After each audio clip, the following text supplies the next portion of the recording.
All right, then it's time for the post call skill, which is honestly one of my favorites just because of the amount of time and effort it saves me. And when I mean effort, it's that it allows me to not do any note taking and not think about any note taking as I'm on calls and just be in the moment and just really focus on talking conversations and all that and say, yeah, sure, we'll do this, I'll do that as well, without having to actually think about it, writing it down, you name it. And then I just take the transcript from that call, I drop it in here, and I get a full list of this, and that needs to happen. And I just have that overview, and I can share that with potential team members as well. And it just is a really, really major time and effort saver that I've found. So I'm a huge fan of this one.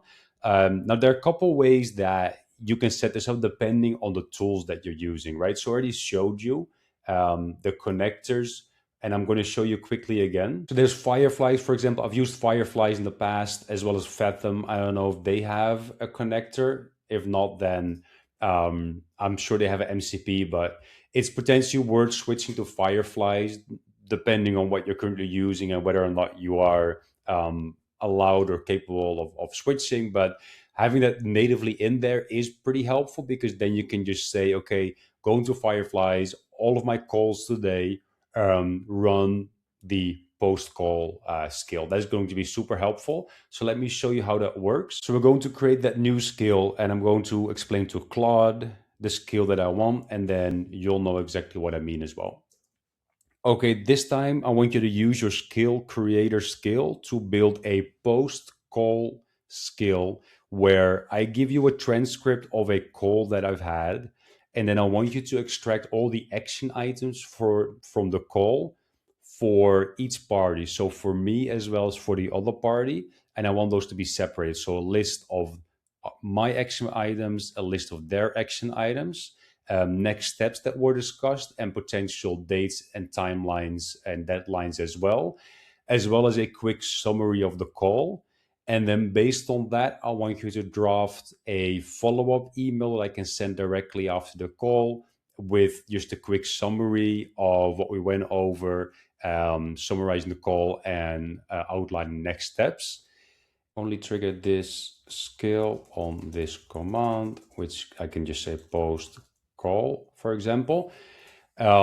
So depending on the tools you have connected, you can even tell it to just send a follow-up email, for example, or to add it to the CRM, to add notes to the CRM. So the notes that we have here, you can then say, okay, build into the skill that it gives me the summary, but also adds it to the CRM, for example. So your CRM note taking can also be completely done by Claude, which is super helpful. So after the call, you just run the skill and you bake in CRM note taking into it. And then it can just run all that automatically for you. In my case, I haven't baked that in, but that is very easy to do. And it comes pretty naturally if you have your HubSpot, Salesforce, Close, your other CRM connected. You can just drop that in there. And again, if you have a tool that connects natively to here, that makes it even easier. Then you don't have to grab the transcript. You can just drop it in here. There are even like different automations that you could set up that are a little bit outside of the scope of this course, where you could say, okay, automatically drop my transcript into Google Drive so I can easily pull it in here, that type of thing. A lot of ways you can go with this. Again, I don't want to turn this into a full automation course, but that is something that you can do as well. Either way, we have our post call skill with a call summary, action items for both sides, next steps and key dates, and follow up email draft. That is super helpful. Just okay, had a call, here's a transcript, all my homework's done for me, which I absolutely love. I'm going to download it, install it, and then we're good to keep moving.